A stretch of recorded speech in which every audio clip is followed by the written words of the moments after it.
In 2014, Elizabeth Holmes was everywhere. She was on the covers of Forbes, Fortune, and Time magazine. She was being compared to Steve Jobs. Politicians praised her. Investors trusted her. At just 30 years old, she was worth $4.5 billion. Her company, Theranos, promised something revolutionary, a future where a single drop of blood could run hundreds of medical tests. No needles, no pain, faster results, cheaper healthcare. It sounded like the kind of idea that changes the world. But behind the confidence, the black turtlenecks, and the carefully crafted image, there was a problem that would eventually destroy everything. The technology didn't work. Elizabeth Holmes was born in Washington, D.C., into a well-connected family.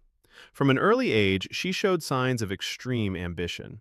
She wasn't just interested in success, she was obsessed with it.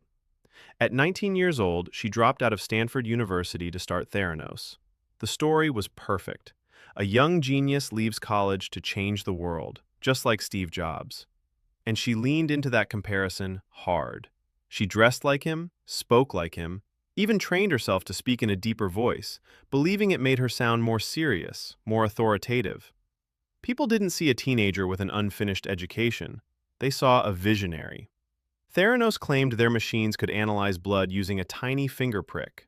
Traditional blood tests require vials of blood taken from veins. Theranos said they had eliminated that need entirely. Hospitals, pharmacies, and even the U.S. military showed interest.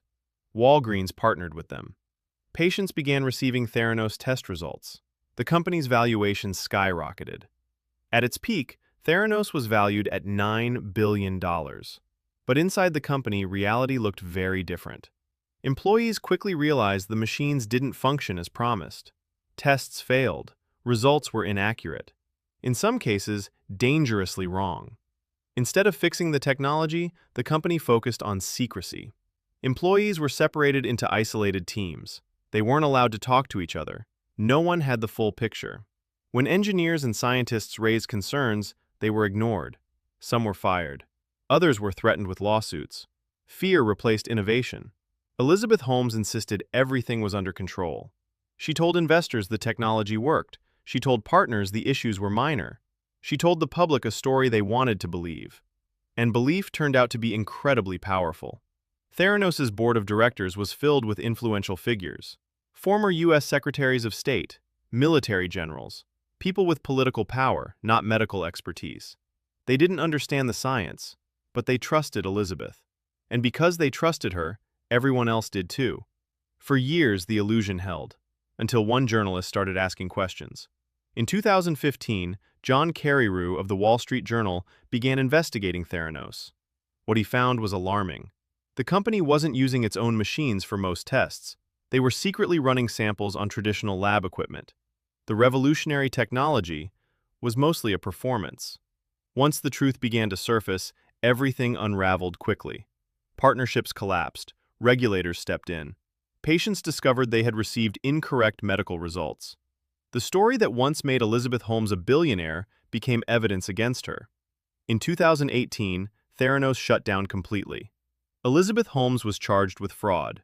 In 2022, she was convicted. The woman once celebrated as a genius became a warning. Not just about startups, not just about Silicon Valley, but about belief. Elizabeth Holmes didn't succeed because her technology worked. She succeeded because people wanted the story to be true. And history shows us this again and again. The most dangerous lies aren't forced on us. They're the ones we choose to believe. This was the final ledger.